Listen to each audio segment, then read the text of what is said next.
This combination also makes sense because we now just have the sum of 4 derivatives, so in the end, it's pretty similar to the traditional gradient.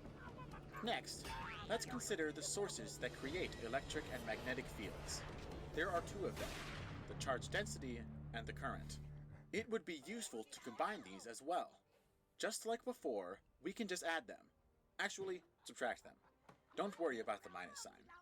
Just like before, I used the same letter for both the vector part and the whole value. Again, the current has a vector arrow, while the more general source does not. This equation also has some units issues, which can again be fixed by adding a factor of c to the charge density. Again, this combination is seen in relativity, so it's nothing new in physics. It also gives an interesting interpretation of charge density as a current that is moving through time instead of space. Finally, we want to combine the electric and magnetic fields in some way that makes sense. Unlike before, we cannot add them. The issue here is that both the electric field and magnetic field are vectors, so their components mix. However, remember that the magnetic field is usually defined through a cross product. Thus, the magnetic field should actually be a bivector, not a vector. Thus, our electromagnetic field will be the electric field plus the unit trivector I times the magnetic field. Remember that I turns a vector into a bivector. We have a unit problem again, but we can fix that with another strategically placed factor of c. Some people actually call Cb the magnetic field, so this factor of c is not too strangely placed. This combination of the electric and magnetic fields should make sense. The electric field is a vector, the magnetic field is a bivector, and this is the simplest way to combine them.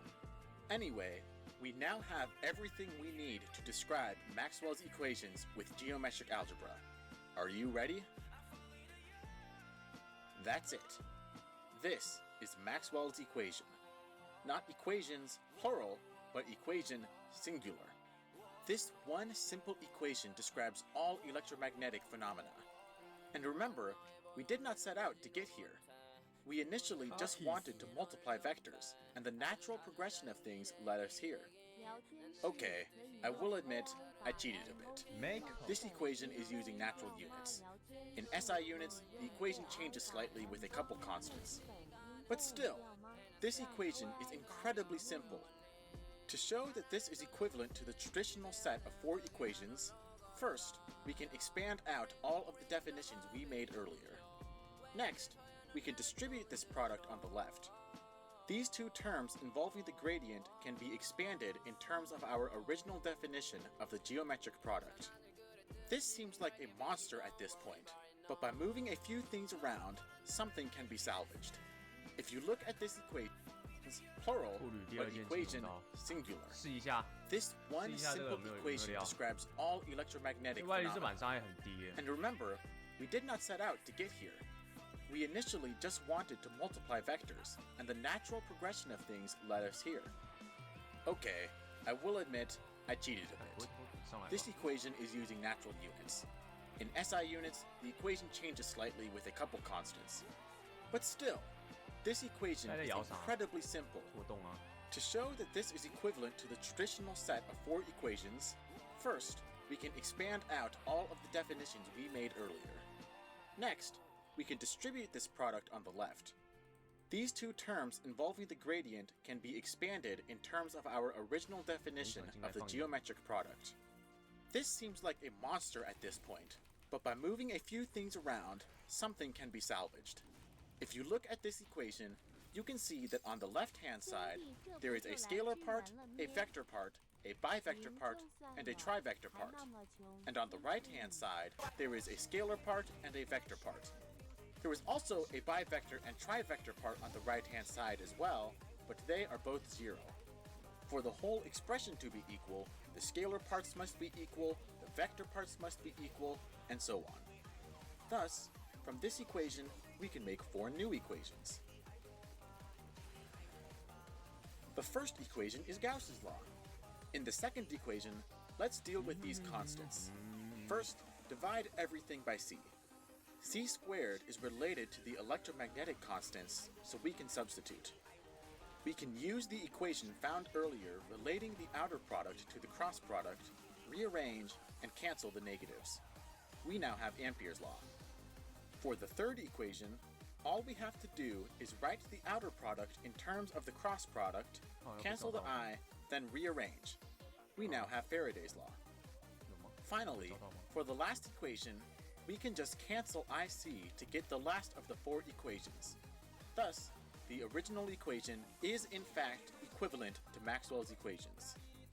Now, you may be thinking, okay, that's a nice looking equation, but you can't solve it in that form, right? You would have to convert it to our old way to solve it. On the contrary, you can solve it in this form, and it's much easier.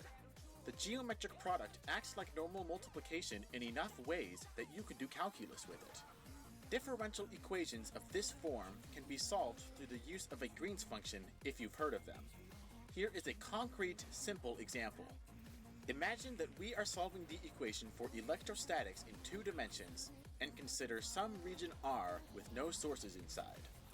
Then, when you work out the math of finding the Green's function and all that, the solution you get is this, which just so happens to be the Cauchy integral formula from complex analysis. Okay, fine, I picked this simple case just to show that you get the Cauchy integral formula, but still, this method is very general and works for many cases, even in 3 dimensions. It makes it much easier to get analytic solutions to Maxwell's equation. The more I study geometric algebra, the more I start to agree with the quotes I showed earlier. Geometric algebra should be the universal language of physics.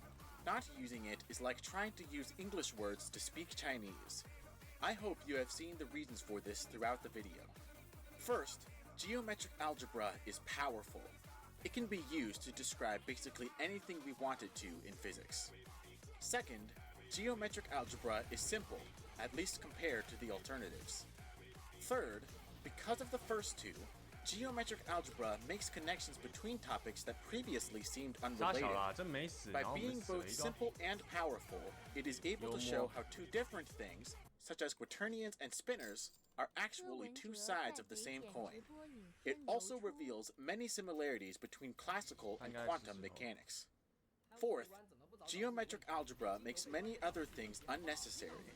We wouldn't have to learn about complex numbers, quaternions, spinors, polyspin matrices, and more if we used geometric algebra. This would make teaching significantly easier. Finally, geometric algebra simplifies almost everything it touches. I don't think you have to look any further than Maxwell's equation for evidence for that one. If physicists started using geometric algebra for more things, I am sure that we would see huge advancements in our scientific knowledge.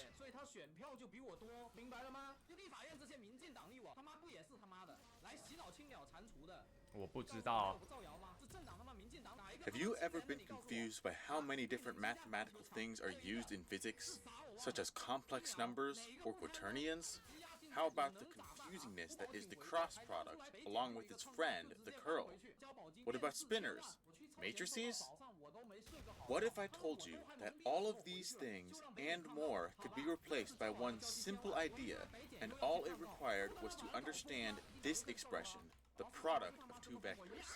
This video is a quick introduction to geometric algebra, an incredibly powerful mathematical language that can be used to describe almost all of physics.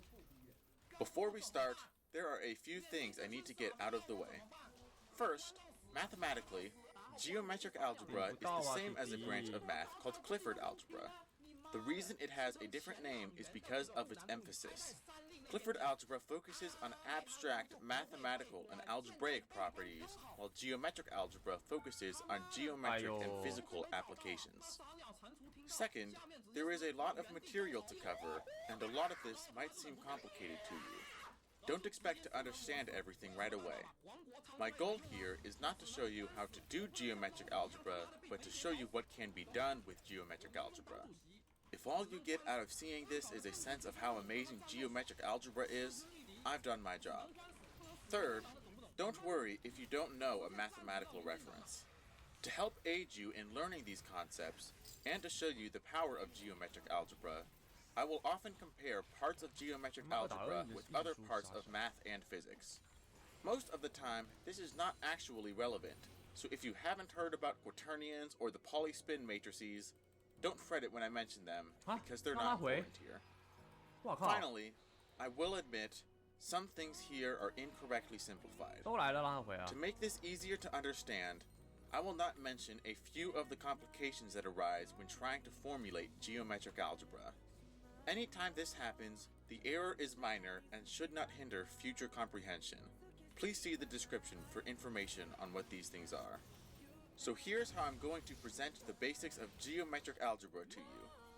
First, we will explore basic geometric ideas. We all know what a vector is, but there are more things than just vectors.